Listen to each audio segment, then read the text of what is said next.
Les défauts maintenant supprimés, on va donc s'amuser à gérer les lumières et donc on va voir comment ça se passe au niveau de tout ça.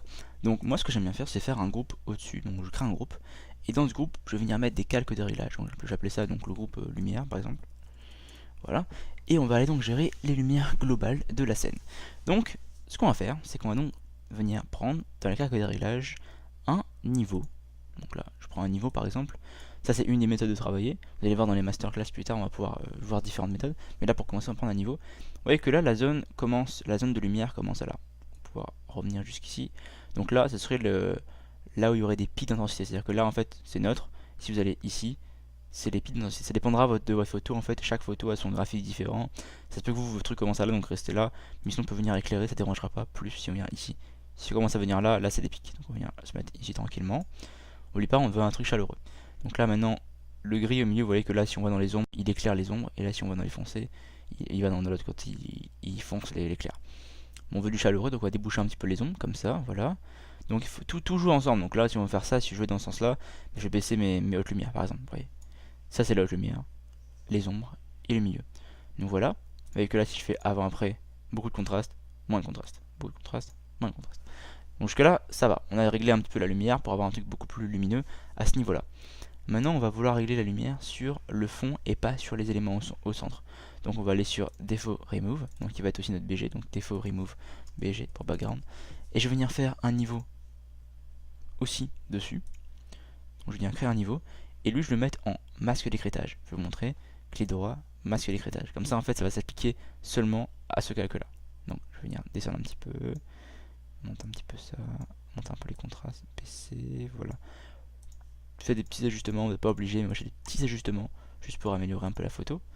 Voilà, peut-être un petit peu baisser comme ça. Ouais, ok, cool. Voilà, ça dépend de vous encore, de la photo, comment vous la rendre. Moi je fais ça comme ça parce que j'aime bien. Maintenant, on va venir faire un calque d'exposition et là on va baisser la lumière un peu de la photo. Donc pareil, clic droit, exposition. Je vais baisser un peu l'exposition autour. Et là vous allez voir que si je descends, et ben nos images qui sont là ne sont plus affectées. Par contre, vous avez ici le haut qui est affecté là. Donc ce qu'on va faire, c'est qu'on va venir juste prendre tampon feuille et de descendre sous tout ça.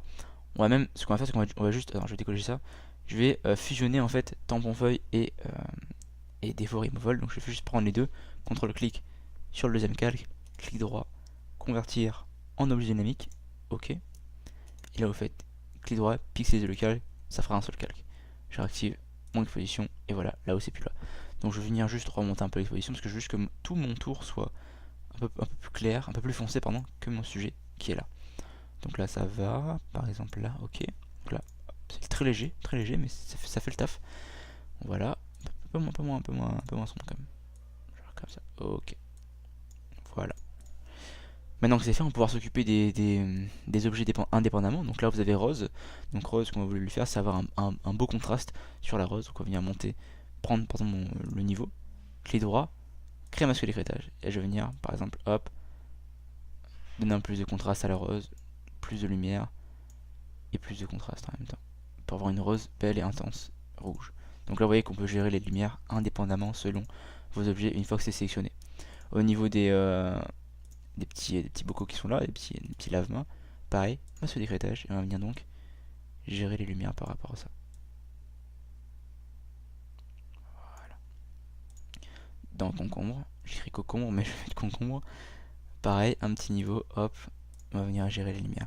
On aurait pu, vous me dites, bah, on a pu faire ça d'un coup avec un seul calque. Oui, mais vous n'allez pas avoir le contrôle surtout à la fois. Enfin, surtout indépendamment en fait. Et nous, c'est ce qu'on veut. Donc voilà, une fois que c'est fait, vous avez donc une image qui est améliorée en termes de lumière. Vous avez donc choisi les lumières que vous voulez. Et donc à ce moment-là, on va s'intéresser donc à comment rajouter des lumières et des ombres sur les différentes parties grâce au Dodge and Burn. Et ça, c'est la vidéo qui suit.